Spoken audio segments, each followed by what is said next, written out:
detailed, precise, and informed. That's DPI. Welcome back, everybody, to That's DPI. I'm Zach, and that is Tyler over there. And we've got another heat of the offseason episode for you guys. It has been a struggle to come up with ideas, but you know, there's less than 100 days from first kickoff of the regular season, and training camp is right around the corner, believe it or not. We have a jam-packed schedule of some fun things we're going to talk to you guys about, including ranking all of the NFL logos in a tier list, the Carson Palmer rule, and some training camp position battles that we want to make sure we have our eyes on before that does get started. But Tyler does have some fun news for us, specifically regarding the physical presence of us at training camp. So Tyler, what is that exciting news? We will once again be at Chiefs training camp before the public gets to see. Wednesday, July 29th is a season ticket holder only day. The general public will begin accessing training camp beginning the 30th, but we will be there on July 29th. We'll give you exclusive coverage before the public gets access to it as to what we're seeing in some reps, what are going to be some of the Chiefs' focuses, and just a first access look to football season in the year 2026. So we are super excited for that. We are just about a month away from that. Yep, we'll have our programs in hand, ready to give you guys all of our thoughts on all, 100 or so. What is it, 90-man rosters at training camp? So all 90 guys attending training camp, including specialists and all these undrafted free agents. But speaking of that, we wanted to kind of preview some of the most intriguing battles that we're going to see at both Chiefs training camp physically and at my team's training camp, the Detroit Lions. But I did want to start off, since they're so topical, with the Kansas City Chiefs. And Tyler, I'm going to pass it over to you. What are your three most intriguing training camp positional battles, and who are the players involved in those battles? So it's going to be a little bit of a battle and a little bit of a depth battle, or a little bit of a starting battle and a little bit of a depth battle. So the first one is quarterback. Patrick Mahomes probably will not be the starter on week one. He's trying to say he's going to. The NFL schedule makers align the schedule as if he could be, but he's probably not going to. Now, we did sign Justin Fields. However, Justin Fields is Justin Fields at times, but the other Chiefs quarterback that could be in contention for this week one start is rookie out of LSU, Garrett Nussmeier. Very interesting. And that's going to be a very big battle, I think. I think the LSU rookie is one of the better quarterbacks in this class. I'm not going to say number one. I'm not going to get into that. I'm not going to say he could start and be successful the whole year. But I think he's got a lot of athletic talent, and I think under a coordinator like Eric Bieniemy, he's got potential to do really good. We've also seen Justin Fields do really well at not turning the ball over, and I think that's going to be something that the Chiefs really want to focus on. So Justin Fields versus Garrett Nussmeier could be a very good quarterback battle to watch as to who's going to be leading the Chiefs in week 1, 2, maybe going into weeks 3 or 4. I mean, and it's not even just that, right? The Chiefs' backup quarterback job has gotten a lot of press over the years during their dynasty run, with Chad Henne pulling off a ridiculous playoff drive, one of the longest, I think the longest in Chiefs history. And so the Chiefs' secondary quarterback behind Patrick Mahomes is a very important and oftentimes very useful, albeit limited use, useful position. Because Mahomes is no stranger to getting hurt for a few games, especially now that he'll have a knee injury that could flare up again or could get minorly strained or re-injured. So this secondary quarterback job is crucial to the Chiefs' success going forward and the Chiefs' sustained success, at least this season. So, yeah, definitely intriguing for sure, even if Mahomes can start week 1, in my opinion. Mm-hmm. Yeah, I think there's maybe been 2 years where Patrick Mahomes has been fully healthy. And even those fully healthy years, like, he got pulled a little. I think about the Super Bowl game against the Eagles where I think there was a playoff game where he had to get out for just a little bit. He didn't miss any games, but they needed to know who that backup quarterback was. Right. Definitely. And I'm sure that that backup quarterback got a lot of starting reps in practice, preparing the Hmm. defense, right? So, yeah, I think that's an interesting one for sure. Now, give me some insight. Andy Reid is someone who's notorious for not really playing rookies all that much. Fourth round wide receiver Jalen Royals played one offensive snap last year, and the Chiefs were more wide receiver needy than most teams in the NFL. And even still, Andy Reid gave Jalen Royals, who I thought was very impressive at training camp, one offensive snap. What are the odds that Andy Reid even gives Garrett Nussmeier the time of day as a seventh round pick if he does win that job, or if he does even have a chance to win that job as a rookie, is what I'm saying. He certainly has the chance. I mean, I look at Isaiah Pacheco. Isaiah Pacheco was a seventh round running back. I don't think he started right away, but he certainly made the team after being drafted seventh round, and then he very quickly became a heavy part of the offense, and I think was a starter by year two. That's a good point. With Garrett Nussmeier, he's going to have to look really sharp in preseason. And if he does look really sharp in preseason, and even more so if Justin Fields doesn't look sharp, because Justin Fields will be the preseason starter. That's a given. So if Justin Fields doesn't do that well, and Garrett Nussmeier absolutely does well, then all of a sudden, it's very realistic that we could have a rookie starter, especially if it's meant to be just a temporary fix. Interesting. I mean, yeah, they wouldn't have drafted him if they didn't see a reason for his existence on the team, right? They used a draft pick Mhm. on him. They didn't pick him up as a UDFA. So I agree. That is interesting. Um, And with Jalen Royals was never going to be the wide receiver one or wide receiver two this year. Um, but there is a possibility that Garrett Nussmeier could be needed as a starter. So if there is a need for the person as a starter, I think there's a lot more of an impulse to get him those reps. While if you're not going to be a need for a starter, just let him sit, let him learn, and then we'll get him going in year two. And I think that's going to be the route with Jalen Royals. Gotcha. And I think we'll get a lot of insight as to the condition and the probability of Mahomes being the week one starter once training camp gets underway, because no doubt he'll be working off to Mhm. the side or even working his way into drills occasionally, right? So, but yeah, I Mhm. think Absolutely. move on to your next intriguing camp battle, because I agree. I like that first one, for sure. My next battles is going to be cornerback. So we're going to go from Mm, quarterback to cornerback. And this is going to be where it becomes more of a depth battle. I think that our starter is definitely going to be Monsoon Delane. We just signed L'Jarius Sneed back. Christian Fulton, as long as he is healthy, is going to be a consistent guy. But after that is where we start to get the battles.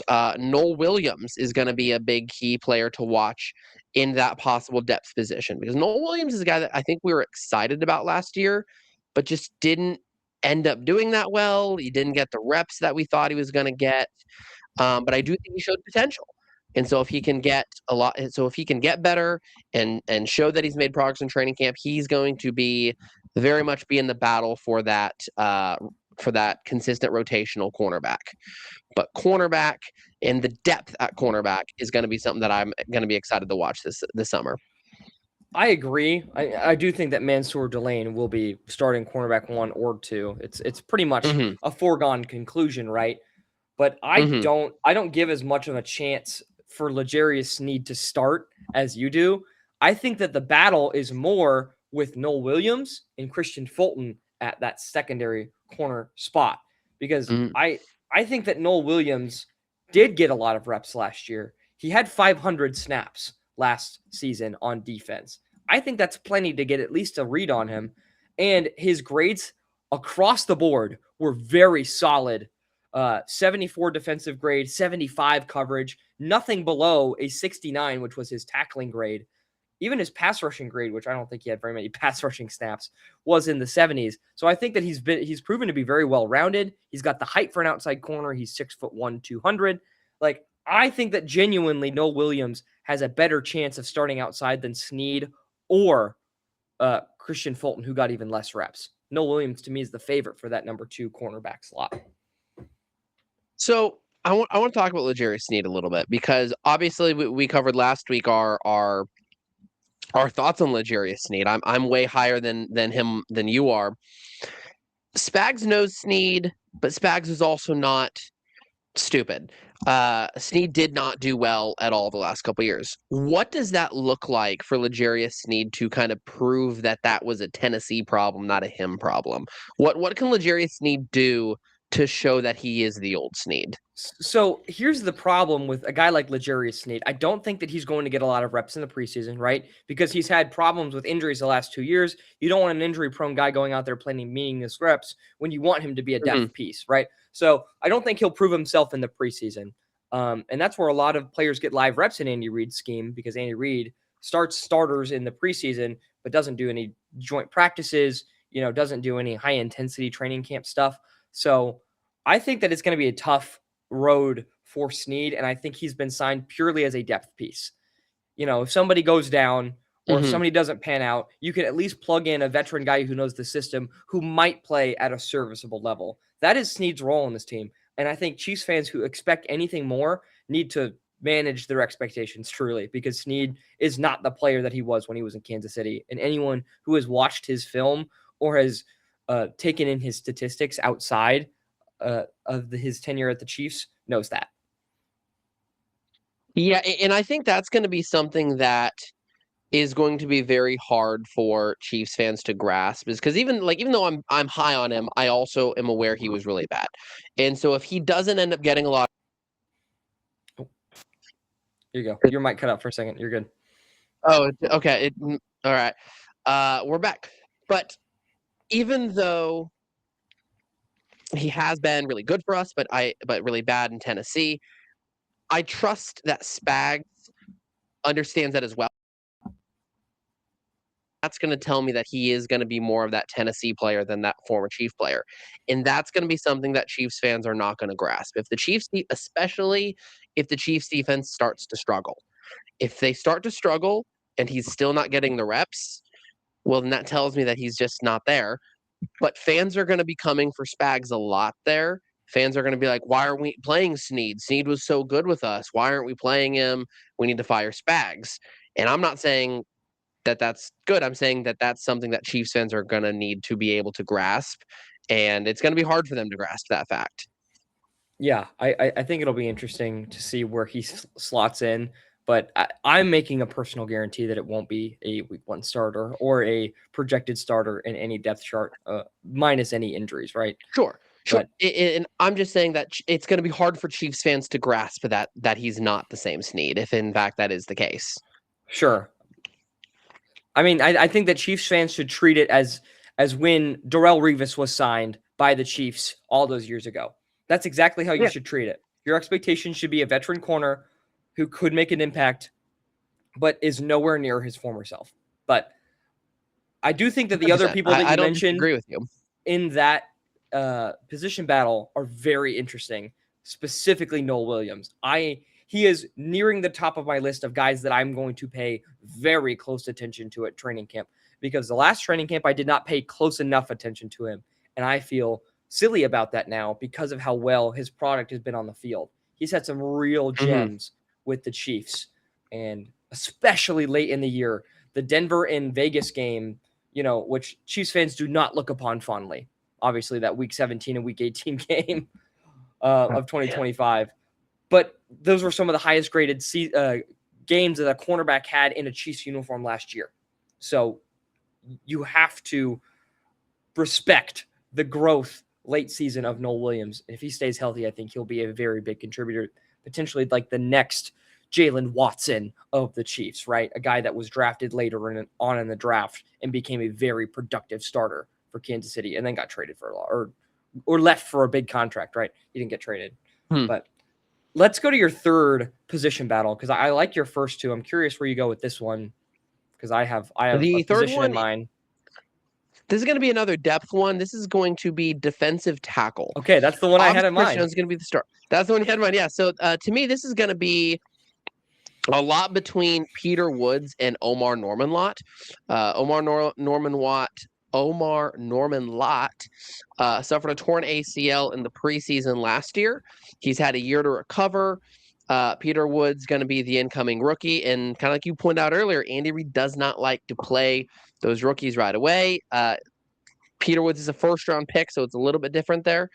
But that's going to be a big battle, I think, is Woods versus Norman Lott, especially as the Chiefs' defensive tackles have struggled tremendously the last 2 years.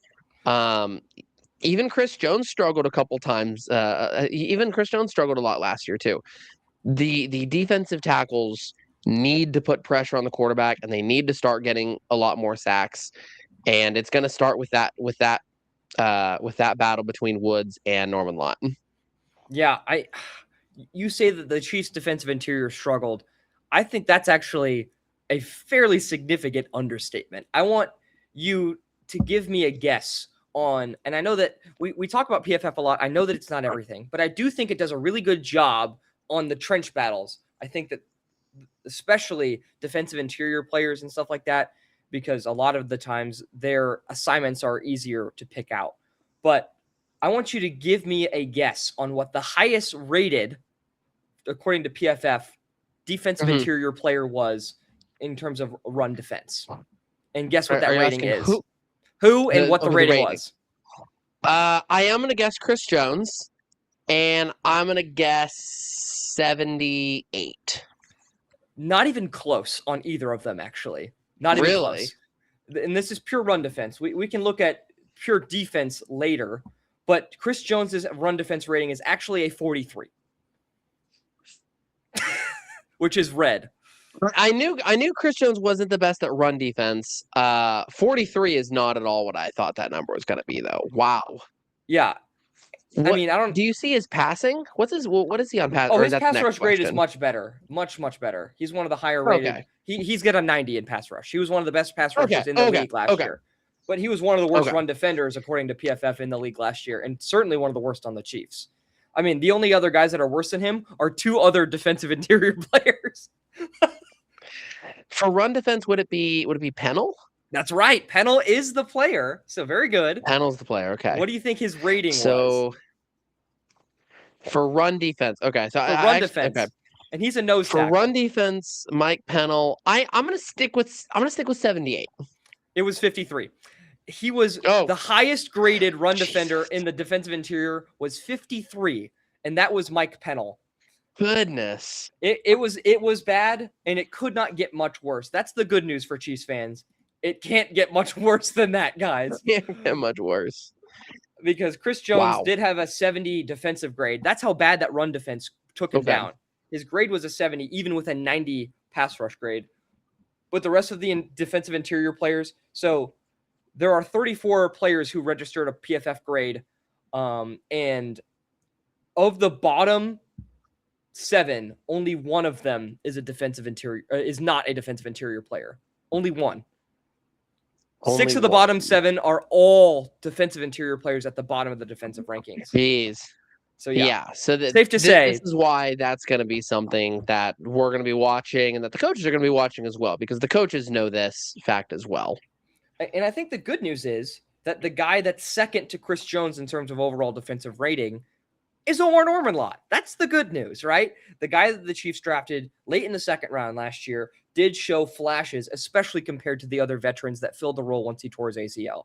But I think it will be a true head-to-head 50-50 battle between him and Peter Woods, because Norman Lott's essentially a rookie. I think he got less than 100 snaps last year. So both of them are essentially entering into their rookie season as far as NFL game speed is concerned. So I'm excited to watch both of them. It's harder to evaluate defensive tackles at training camp.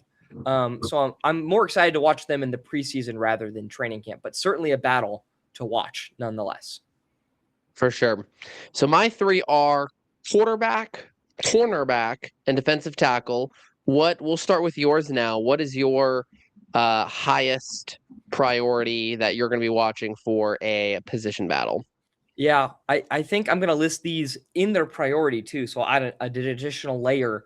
And my first one is offensive guard for the Lions, because when you look at every offensive position, pretty much everything's set. Wide receiver 1, 2, 3 are all set.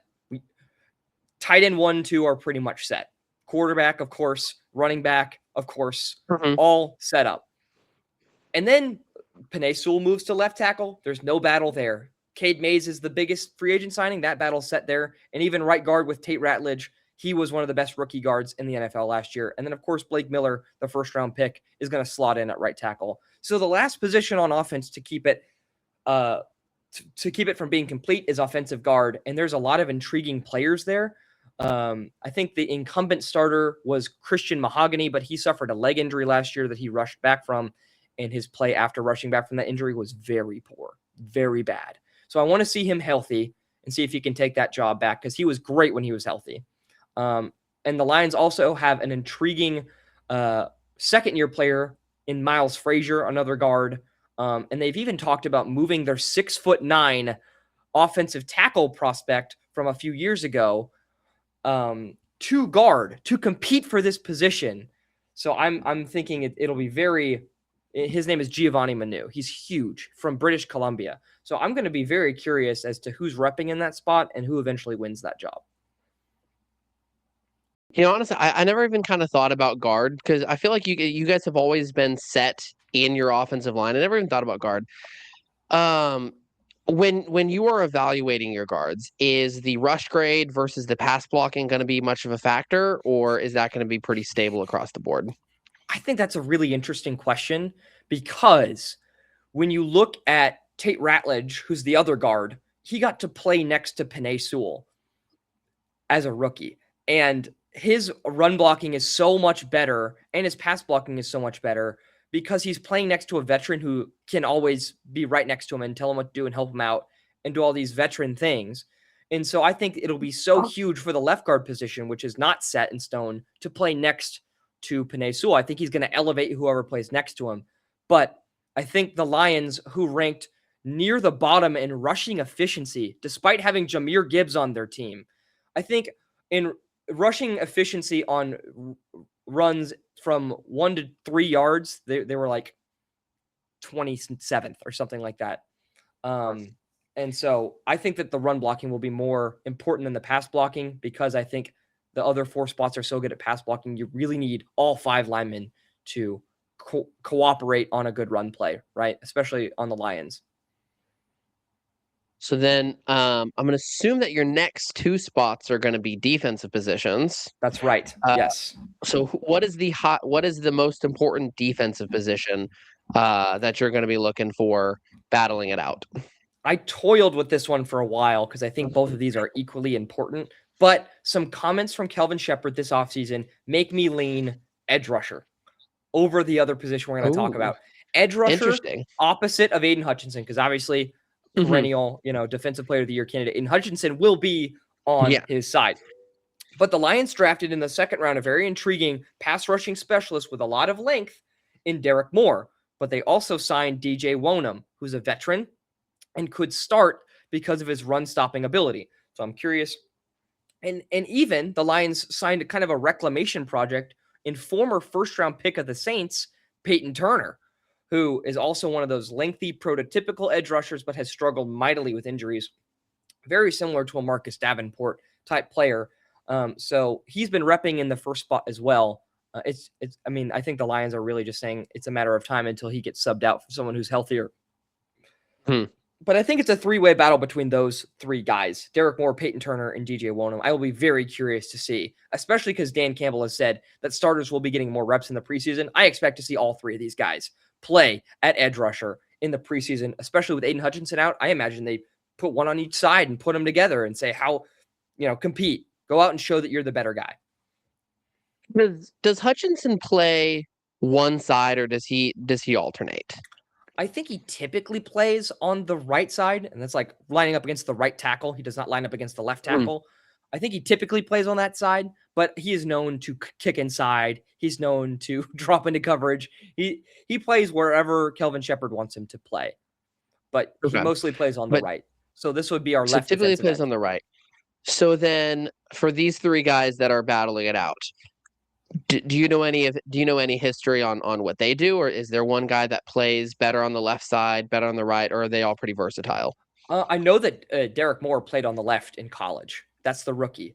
I think that DJ Wonham maybe switch sides on the Panthers when he played, because the Panthers kind of had a weird edge rusher room for a while. And I don't know about Peyton Turner. I think Peyton Turner also may have played on the right. So, but I think they're all pretty versatile. The Lions don't sign guys that are specialized to one side. I think that they are all versatile enough to play both sides of the edge rushing Okay. position. And then, can I guess your third position? You can. You're gonna have to get pretty specific. Oh, okay. All right, so that tells me something then. My guess, if it's gonna be specific, I was thinking safeties. So if I have to be pretty specific, I'm going to be guessing your free safety. Incorrect. It is the weak side linebacker, Will. It is a position battle. Linebackers. Okay, that would for the Will. Yeah, that's why I was going to say. Like, you can't just say linebacker, because Jack Campbell is a first-team All-Pro. Yeah, and Derek Barnes is the Sam, the strong side linebacker. Okay, but long-time Lion, a starter for every season of the Dan Campbell era, has departed the team. Sadly, Thor, Alex Anzalone, with his long blonde hair, is no longer anchoring the weak side linebacker position. Now, I think that there are intriguing replacements for this guy. One of which is Derek Barnes, somebody I just mentioned starting at Sam. How could he start at both? I think he could make the move, because Will is objectively a more important position in the in the Lions scheme than the Sam, because the Will is expected to cover the tight ends. And Alex Anzalone was one of the best coverage linebackers in the NFL. He did a great job of that. And so replacing him will be difficult. And the reason why linebackers is third is because, to address the departure of Anzalone, Kelvin Shepard has said, we're going to play a lot more nickel this year, because we just don't have the personnel to play in base. They played more base than any team in the NFL, and it wasn't even close last season. And it was because they essentially had a safety linebacker hybrid in terms of his coverage ability in Alex Anzalone. Now that he's gone, they don't really have anybody that's that good. What's your guys' base? Base is a 4-3. So 4 down defensive linemen, and then a Sam, a Mike, and a Will. Okay, I don't know if you guys are 4-3 or 3-4. But yes, no, we don't have like a rushing outside linebacker or anything like that. So I think it could be Derek Barnes, and then it could be third round rookie. The Lions drafted their needs in order: offensive line, edge rusher, and then linebacker. They picked up Jimmy Rolder from Michigan, who has already made 2 interceptions in OTAs, leaping in the air, looking like a tight end. I thought he was the target on some of these videos. And I think he might be the favorite to win the Will job because of his crazy athleticism. He was a 1-year starter at Michigan. He does not have a lot of tape, does not have a lot of experience, but the tape that he does have, and the tape he already has with the Lions, makes him look very intriguing. And then, of course, there is Malcolm Rodriguez, who was featured in the Hard Knocks episodes that featured the Lions all the way back in 2022. And he was a standout special teamer and linebacker during that year, and has remained on the team, battled some injuries. I think he is a dark horse candidate for that Will spot if Derek Barnes stays at Sam. So it could be a 2-way battle between Rodriguez and the rookie Jimmy Rolder. And then maybe, if neither of those guys are cutting it out, then Derek Barnes moves over to Will, and they play a lot more nickel. But very intriguing battle nonetheless, because it could determine how the Lions play defense this year. That'll be something to watch, not only on Twitter, because we will unfortunately not be able to go to Lions training camp, but that'll definitely be something to watch in those preseason games too. Not just who's doing what, but what is the defensive player calling? What defensive schemes are you guys running? That is a huge question for sure. But moving on, I think, to our tier list of the day, we were dealing with a lot of stuff that we just can't talk about any news, because Bijan Robinson and Jahmyr Gibbs won't sign their contracts. So we can't break those down. So we have to do another tier list. But we like tier lists, and this one is about the NFL logos. So we're going to be ranking them today. No bias at all. Do we each want to do one, or kind of just debate it a little bit? So a couple. Yeah, we can do 1 or 2 each. But one thing to note though is that Tennessee Titans have changed their logo, and we do have it. We do have the new logo on this list. It looks like you're pulling up the old versus the new logo. No, I am just pulling up a second Oh, tier list so that we can each do one. gotcha. It'll be fun. Gotcha. But yes, so Perfect. there is the new Tennessee Titans logo. It is right here. They Mhm. axed the old flame, kind of looking like a tire, almost like the Red Wings logo in hockey, if you know what I'm talking about. And now it's just a Mhm. circle, joining the Steelers as one of the only circle logos in the NFL. But we will get to that one in a moment for sure.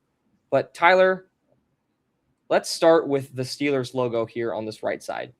This will be yours and this will be mine. I'm on the right side. Yep. I'm going to put that in an S tier. I'm going to go 1-for-1 on S. The Steelers logo is an iconic logo. The three colors right there, and just the way it's placed as well, is the chemical formula for steel. Pittsburgh being the steel city, that's the chemical for steel and what it is to make steel. It's got a lot of homage to the history of the city. I think it's an incredible logo. That's an S tier for me. I'm not going to put more than 3 logos in the S tier category, but the first one I look at will be in there. Yeah, I'm also going to be pretty selective with S, which is why the Steelers will be going in A. I think that it is iconic, it is historic, but at the end of the day, it's a circle logo, and circle logos, I think, don't fit in the NFL as well as they do in something like the NBA. The MLB. The MLB has a lot of great iconic circle logos, and to me, the Steelers is just it's not as creative as some other NFL logos. Still a great historic logo, not the best of the best that the NFL has to offer. Okay. I think you are up next still if we do the snake pattern the way we did Yeah, with our quarterback tiers. We'll stick with the North. We'll go Browns next. I don't like the Browns logo. It's just a football helmet. The Browns also just like named after Paul Brown. I get it. They also have one of the most boring like team mascots or whatever you want to call it in the NFL. I just don't like it. I think the aesthetics of the Browns are bad.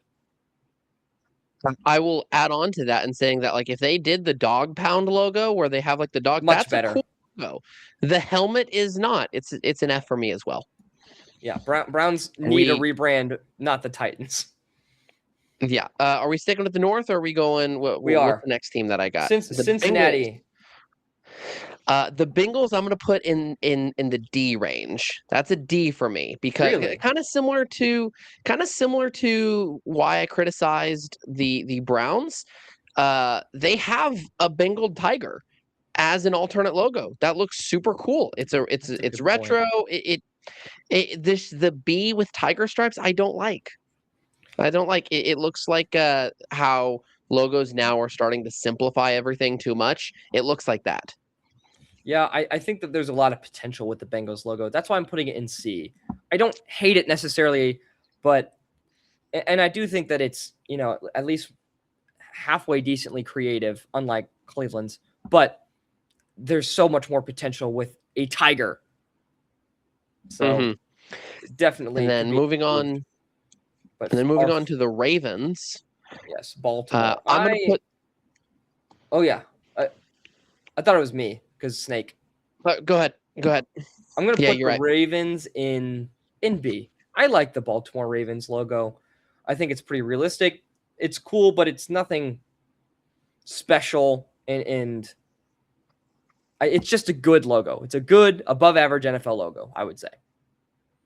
I like that, and I think we're kind of shifting the Ravens and the Steelers a little bit down from each other. So I'm going to put it as an A. Okay. I love the reason that the Ravens are called the Ravens. Do you know why they're called the Ravens? I don't. It's named after the poem "The Raven" from Edgar Allan Poe, who's a Baltimore native. Oh, I did. Oh, and I didn't know that.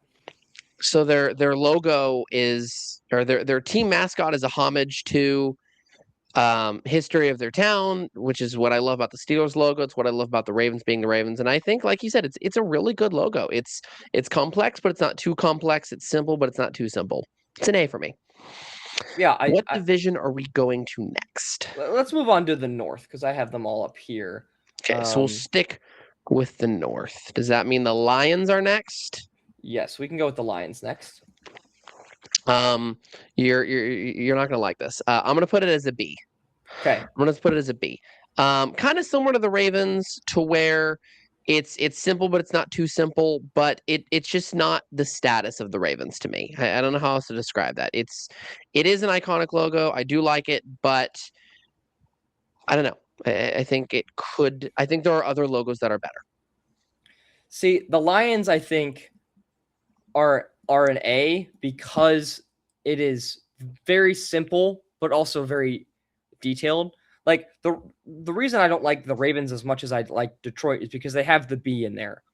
I like logos that convey and that's kind of the reason why the Steelers, as iconic as they are, aren't an S because it just has Steelers in there. I like logos that are more expressive, and don't have too much like detail, but the detail they do have is tasteful. I enjoy the Okay. line usage on the Lions, and I enjoy that they don't have anything outside of just the lion and the outline and the colors of their team, which are unique. Honolulu blue is a very special color, that is very historic to the NFL. They've been Honolulu blue since 1930. So I think the Lions go in A because of their simplicity and how iconic their colors are. I like that argument. I don't really have anything too much to counter on that. I believe you are up still That's right. We'll go with with the the Bears. Bears next. I really like this Bears logo for the same reasons as the Lions. I think the outline is wonderful. I think it incorporates their two team colors, which are that orange and that navy, very tastefully. And it's fearsome. And that's what the Bears should be. The Bears, this invokes feelings of fear that you should have felt when you heard about the 85 Bears defense. That's what the Bears logo should be. And, maybe they're on their way back to that level of fearsome with Caleb Williams, but I think they're an A tier logo for sure. I agree with the A tier logo. I love that so much more than the C. The C I would put very similar with the Bengals B, but the bear face logo is an A. It's very good. It's their best logo. It's fierce. It's detailed. It goes with their color scheme well. It's a great logo, especially when you compare it to the C. Yeah, definitely. And then We'll go Vikings the next for you. Vikings. This is going to be, I think, the hottest take of the night. The Vikings are an S for me. S. Wow. It is a very difficult task to make a person your logo and it turn out well. The Vikings did that. The Vikings are actually my favorite logo in the NFL because, again, they took the ability to make a person their logo. It doesn't look tacky, it doesn't look cheesy, and it doesn't look problematic. They did it very well. It's been their same logo for a long time as well. Kind of like what you said with the Lions as well. The color scheme, you don't see a lot of purple teams with it as well. I think they did a great job with it. But I'm giving them a lot of credit by it being a person and it still being good and not tacky or cheesy. I don't know. You know what? I make the dang rules. I think the Vikings are an S tier as well, but for different reasons. Because I think the logo in and of itself is excellent. It kind of follows that same design pattern that I value, right?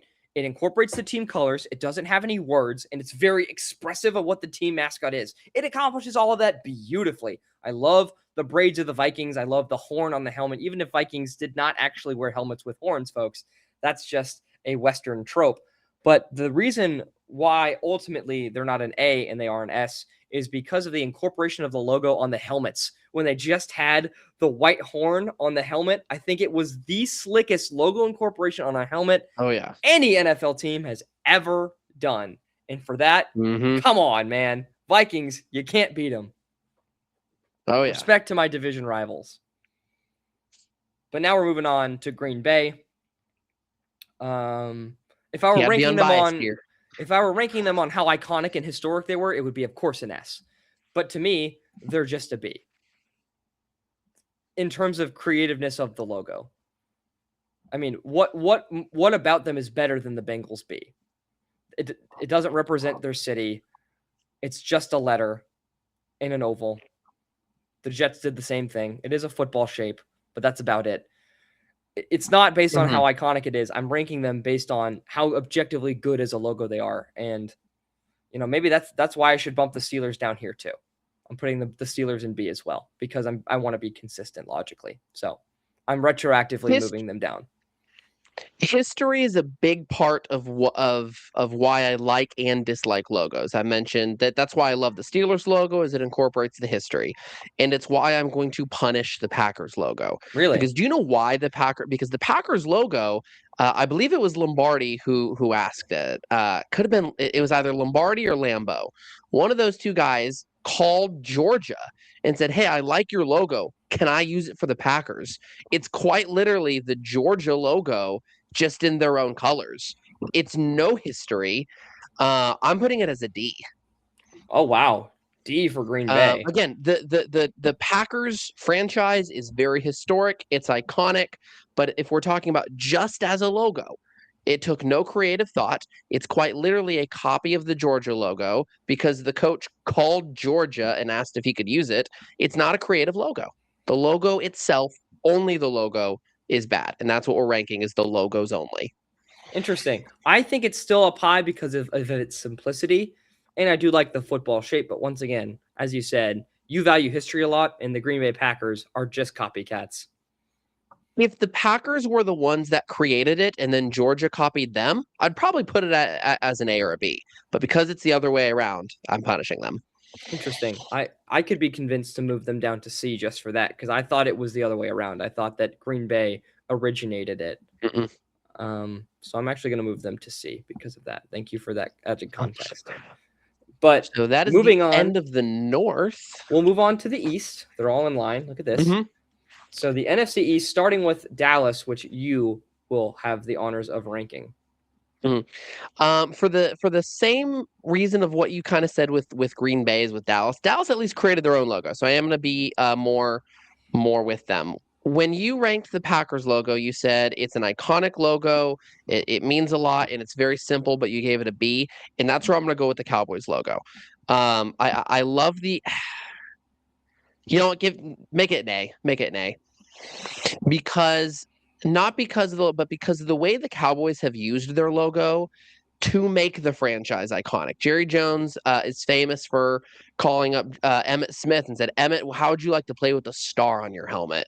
And they've used the logo in their most memorable moments, and the Cowboys are as iconic as they are, in part because of their logo that they've stuck with for years. I think the only change they've made to the logo is it started off with the Navy star, and then they added a layer of white and an additional navy around it. But there's been no changes to it.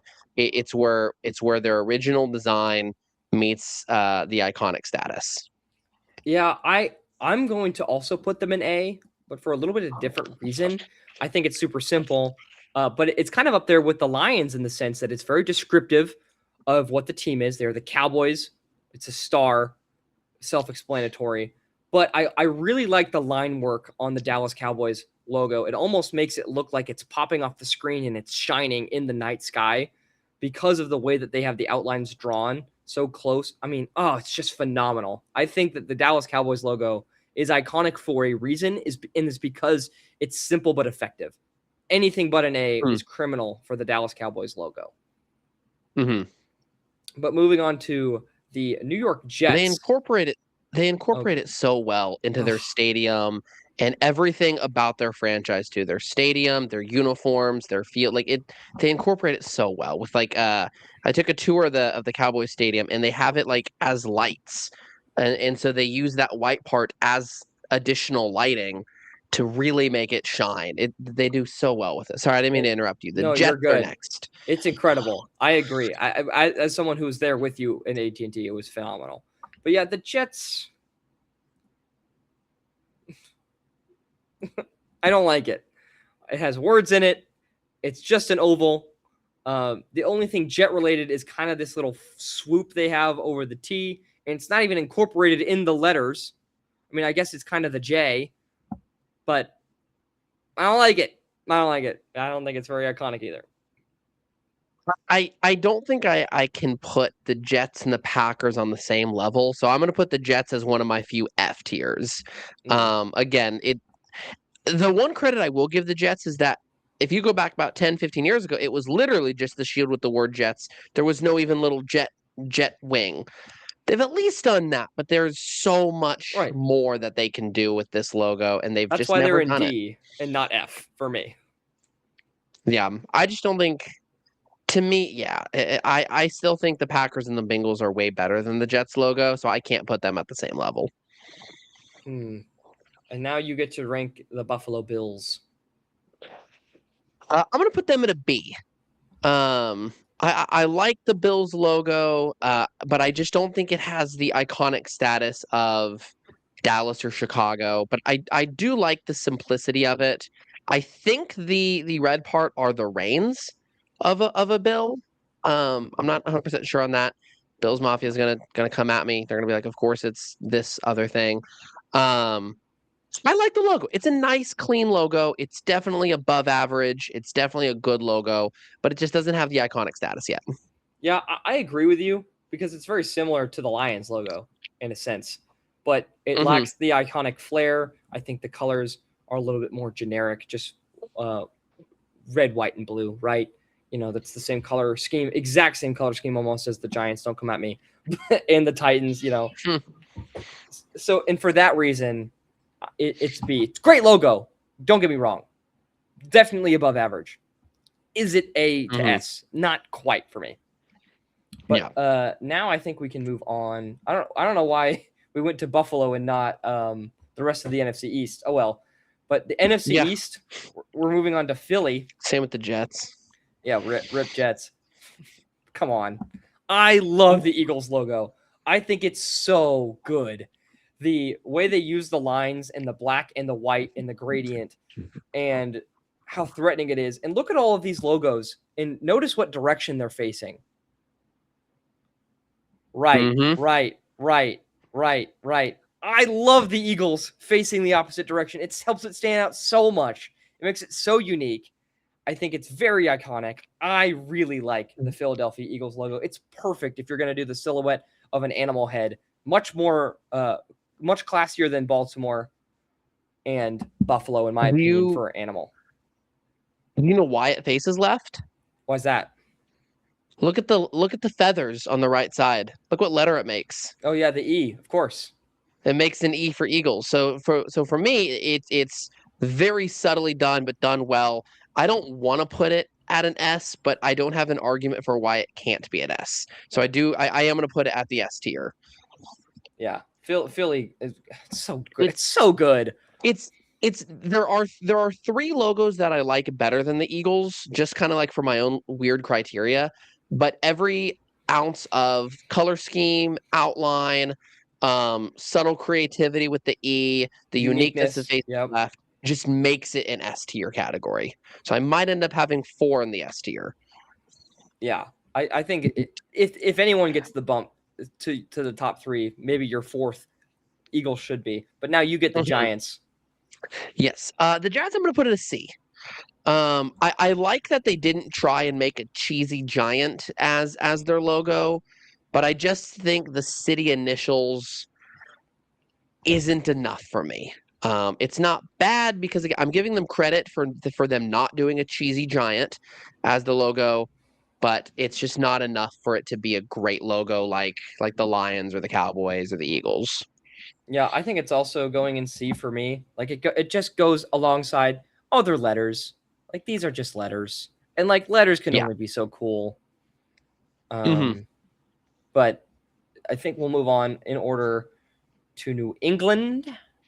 I like the Patriot logo, but not enough to throw it in S. But I do think it's better than these guys. So I think it's going to go in A. I love the Patriot. The Patriots are my final S category Okay. because the two things that I've said about the Steelers and the Vikings, history and a person that looks good. The history of the Patriots is, of course, the Revolutionary War history of the Boston area. That's where the Patriots come from. They made it a person, and it doesn't look cheesy. It's not this cheesy Revolutionary War guy with a musket. They incorporated it very well to make it unique and not a cheesy little mascot. So I'm giving them a lot of credit for it. It's why I gave the Vikings credit for that, and it's why I gave the Steelers credit for that. They've got both of them involved. They are my final S tier category. It's also My such a final unique S shape. category logo. It's so Mm-hmm. unique. It almost kind of invokes the feeling of a flag waving, and Mm-hmm. of course it's a person, but it's like a very stoic Revolutionary War gray person. It looks very classy, and it incorporates their team Mm-hmm. colors very well. There's not a whole lot to complain about with New England. Yep. But now you get the Miami Dolphins. They're gonna be a C for me. Um, I've they changed their logo over 10 years ago from the dolphin with the helmet to a more um, anatomically correct looking dolphin, and I have yet to figure out which one I like better because it's a little cheesy for the dolphin, but it's a nice little logo. This is a lot better of a dolphin, but it's not intimidating because it's a dolphin. It's a perfect C for me. I think it's right in the middle. Yeah, I like how they incorporate the sun. Like they're really close to a B for me, but they're also not very iconic. There's no reason for me to throw it up higher. It's just a normal NFL logo, like kind of like you said. Mm-hmm. But Mm-hmm. now the Commanders, I mean, they don't even get the pleasure of going with the rest of the letters. They're going to go in D. I just think that it's boring. It's just the letter W. The Washington Commanders are the Commanders for the Commander-in-Chief of the United States, and they can't think of anything cooler than the W. I don't like it. I'm docking it for lack of creativity. I hate letters. You had the opportunity to come up with a brand new logo for a brand new team name, and you just chose the letter. Oh, bothers the crap out of me. D. And you're lucky that you're not F. Honestly, that's exactly what I've got as well. For the exact same reasons, it's a D. The Jets and Browns could have done something so much better, but they chose to do just the shield and a helmet. The Commanders at least have a letter. That's kind of why they're not an F. Um, but it's horrible. It's not a good logo. To me, it's not only is it a D, but it's my bottom three. I'm not sure if I'm going to put anything else in F. Actually, no, it's my bottom five. There is one more logo that I'm going to put in F. Got it. But Commanders are a D for sure. They're a bottom five logo. Got it. And then you get the But Colts. yes, the Colts are not a bottom five logo. I really like the Colts. I'm going to put them as a B. I think their old bucking Colt is really good. I like that they don't have that anymore. I think kind of the age of doing that style of logo is out, kind of similar to the way the Dolphins went out. But I really like the horseshoe. It just isn't as iconic yet. I think the shoe is good. It's so close to A. I mean, for the same reasons of Dallas. I don't know. I'm very torn on it. I think it should probably be A, but my A is getting very top heavy. You know what? I'll put it in A. I don't care if my A is top heavy. I think the NFL has great logos. It's why they're the best sports league in the United States right now. They have great logos. They have Yeah. great brands. So go for it. A tier for the Colts. The Texans, very cool. I mean, I just don't think that it lacks the iconic flair of some of these other uniforms, some of these other logos. Excuse me. But it's very close. I would say it's above. It's above these guys. It's teetering on A. I like the shape. The Texans, I'm gonna be a little bit more harsh on. To me, they're a C. They Really? remind me of the Giants. That I'm glad they didn't go with a cheesy like cowboy doing whatever as their logo, but I think they could have done better. I think they missed the mark a little bit on what they could have done. I like that they incorporate the Texas flag. I think that's a bowl, but they don't really explain that very well. They don't really show that very well, I don't think. So it doesn't do it for me. Interesting. I think it's fairly obvious it's a a bull with horns. But I digress. Yeah, but with it being the Houston Texans, like, I don't know. I don't think it doesn't do it for me. That's fair. With these other logos, I think you could give a pretty good guess of what they are. They're very expressive, kind of like what I was talking about earlier. We know this is the Lions, the Bears. We can infer this is the Cowboys, the Patriots, the Colts. Does this scream Texans? It screams Bulls, Yeah. But I digress. You get the Jaguars now. I get the Jaguars. I'm gonna go also with a C. I liked their old logo better. Again, this reminds me of the Dolphins a little bit. I think their old logo is maybe a little better, but their new logo looks more like a Jaguar. But I also like, very similar to the Bengals, I like their running Jaguar better. Although legally is why they had to change that logo. But I like that old better. This similar to the Giants, the Texans, and the Dolphins. It doesn't do it for me. Yeah, I think if they had the running Jaguar, they'd be up there with A, quite honestly. But to me, they go in the same boat as Miami. Normal logo. Yep. Do you know why they can't do the running Jaguar anymore? The car company, right? Yeah, they got sued and lost. They got sued for it. They said it was too similar, which makes sense. I can see it.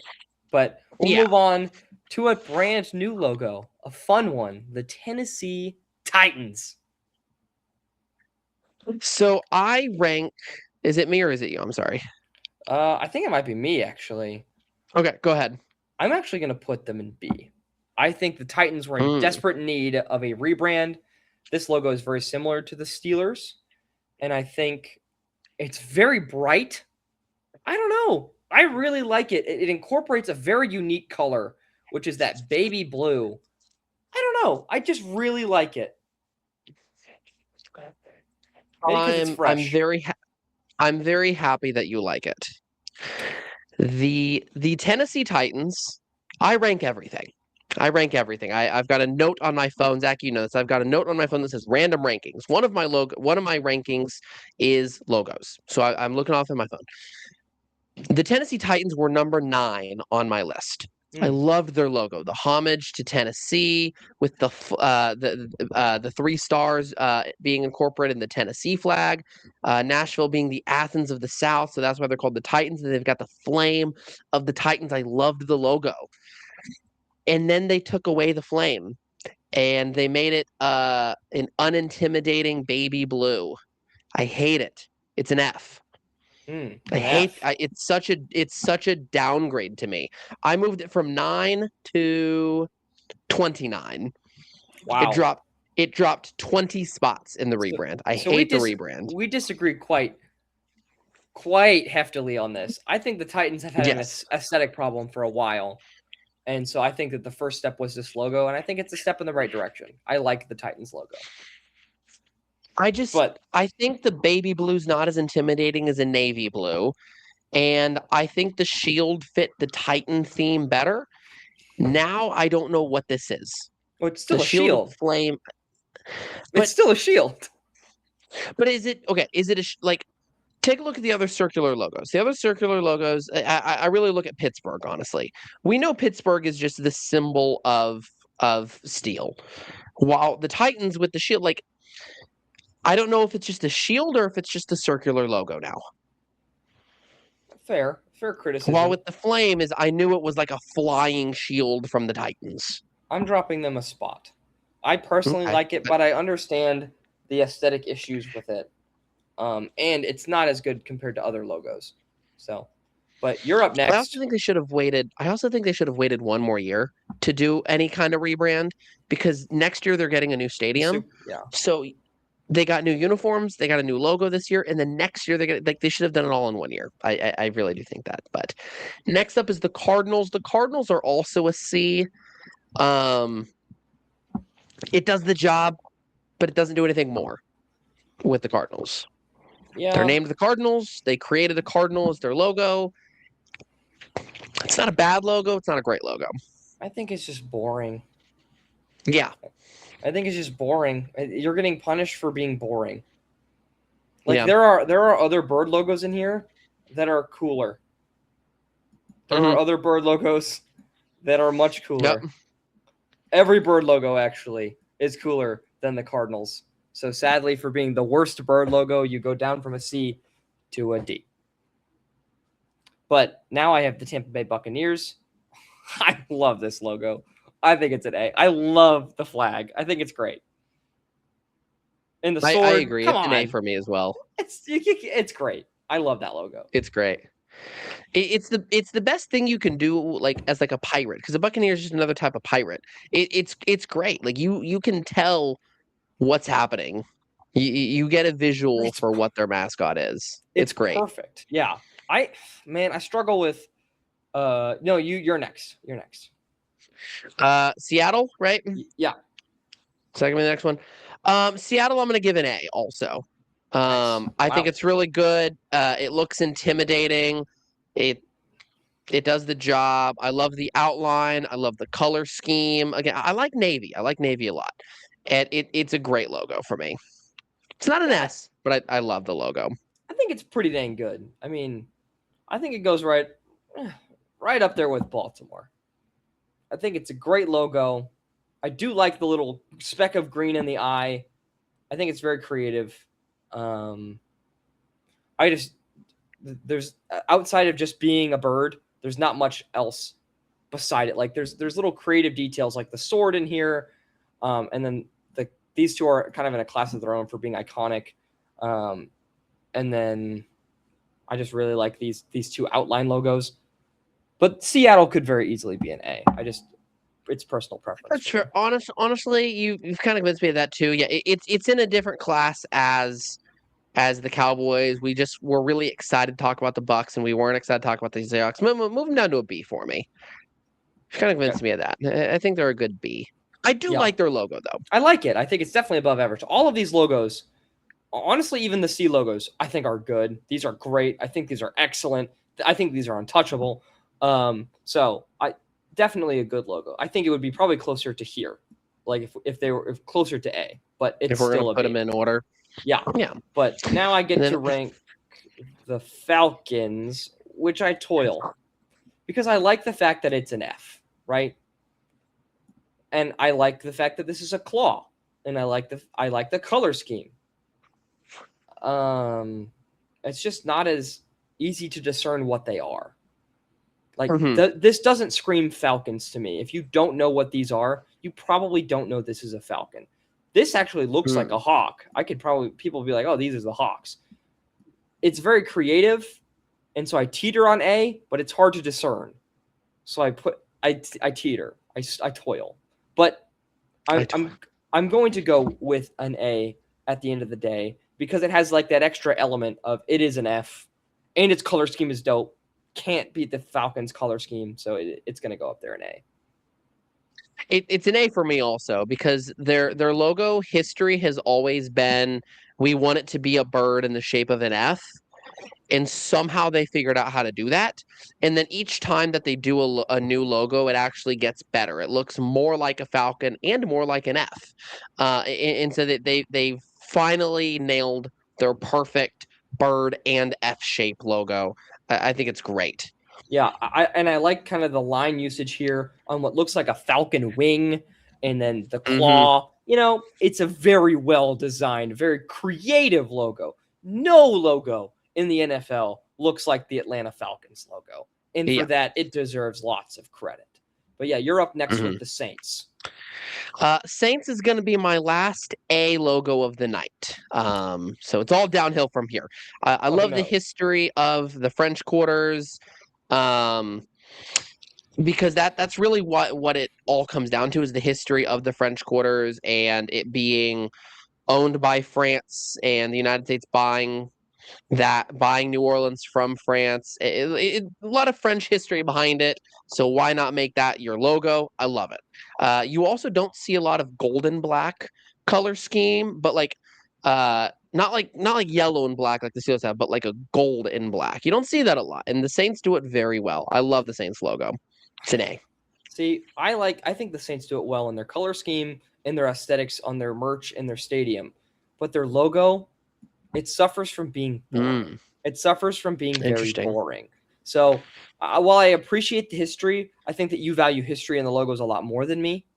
Yes. It's safe to say. So that's why they're down here at D. They're just they're one, like if you were to ask an NFL fan what their favorite logo was, and then you would ask them to list 10 more, almost guaranteed that they would not say the Saints logo. Oh, I love the Saints logo. Nope.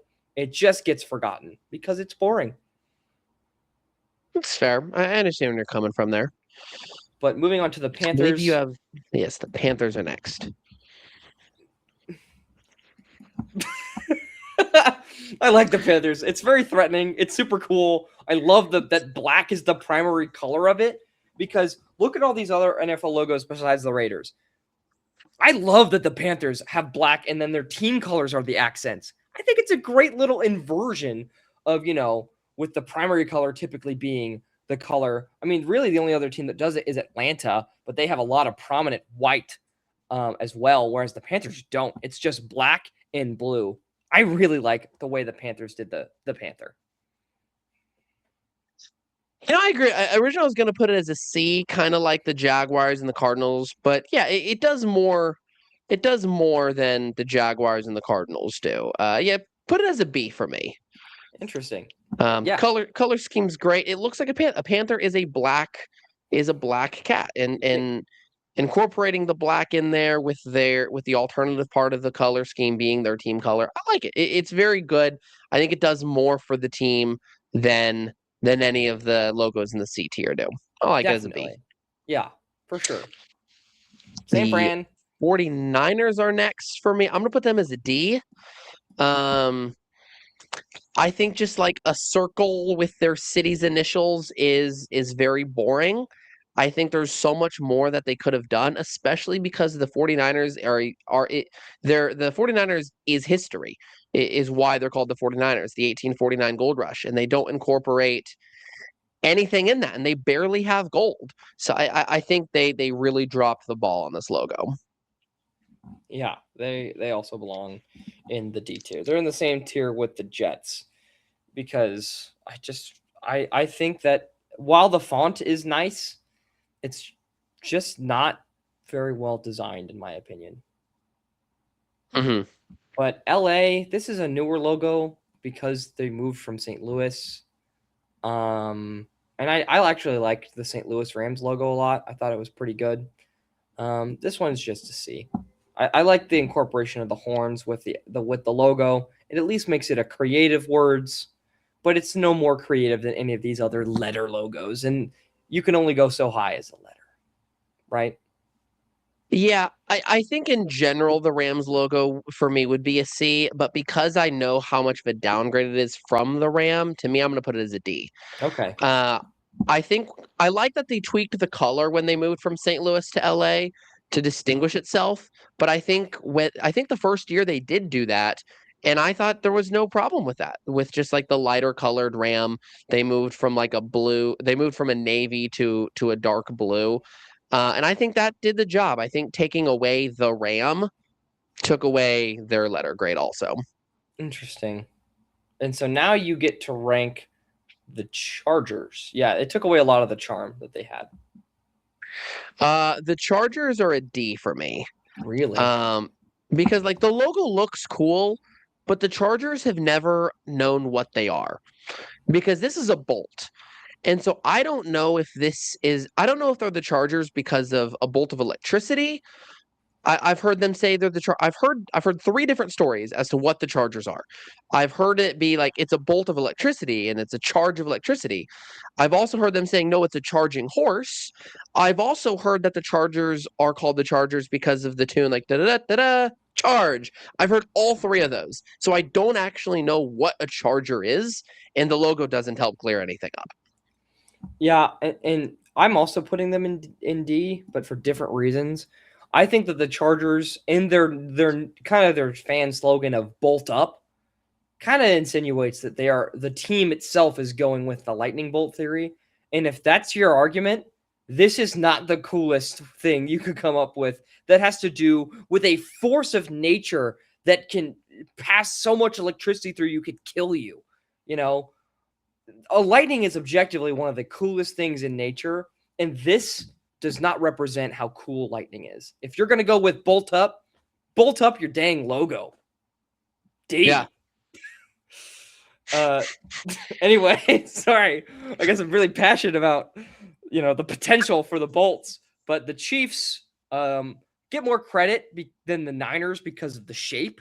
The arrowhead is really cool, but once again, it's just words of a city. C. That's the maximum I will go for words of a city. That's the exact same thing I have for the Chiefs logo. It's just the city's initials. I'm glad they didn't do anything Native American because it would have been removed by now. Look at the Commanders. So I do like that. But yeah, just the city's initials doesn't do anything for me, but I'll bump it above the 49ers because of the shape of the arrowhead. I think that's a cool touch. Definitely agree. It should be above the Niners and it's above the Packers, no doubt. The Packers are probably closer to here. Yeah, Teetering on and within each of my categories is just when we placed them. Within my categories, I'm not ranking them. I'm just putting them in the categories. But I'm actually going to do my next two now because they're in the same category. The Raiders and the Broncos are both Bs to me. They've got a touch of an iconic status. When you see the Bronco, you can think of those Peyton Manning days. You can think of the later stages of John Elway and Pat Bowlen. And when you see the Raider logo, you think of Al Davis and John Madden. So they've got a touch of history. They've got moments of iconic status within them. I love the orange flame on the Bronco, and I love just the pirate within the Raiders and the pirate shield with it too. But they don't have the overall iconic status of New England or Dallas. They're not as creative, but they're very good logos in my opinion. Yeah, I think that B is the right place for these guys to go. The Bronco, very similar to Seattle, Baltimore, Buffalo. I like the color scheme, but at the end of the day, I don't think it's as iconic. I do like that it's white primarily. A lot of these logos don't have a white, and it's like this albino stallion with a fiery mane, which I think is really cool. And the Raider, it's a very tasteful person, and I think of the logos that use words, I do like the Raiders words.